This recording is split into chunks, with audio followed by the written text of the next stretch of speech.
علامہ اقبال نے ترکوں کے بارے میں کیا خوب کہا ہے۔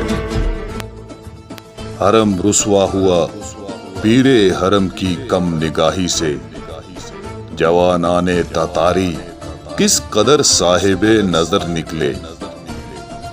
زمین سے نوریان آسمان پرواز کہتے تھے، یہ خاکی زندہ تر پائندہ تر تابندہ تر نکلے۔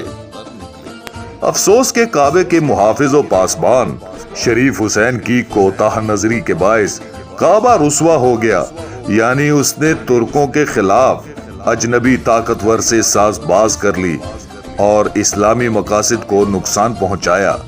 وہ اپنی بادشاہی کی ہرس میں سب کچھ کرنے کے لیے آمادہ ہوا تھا۔ اسے جو بادشاہی ملی وہ دوسروں کی سرپرستی کی محتاج تھی۔ لیکن ترک نوجوانوں کو دیکھو، انہوں نے حقیقت حال کا صحیح اندازہ کرتے ہوئے ہمت و جواں مردی سے کام لیا اور اپنی آزادی بزور شمشیر سب سے منوا لی۔ یہ ان کی صاحب نظری کا ایک روشن ثبوت ہے۔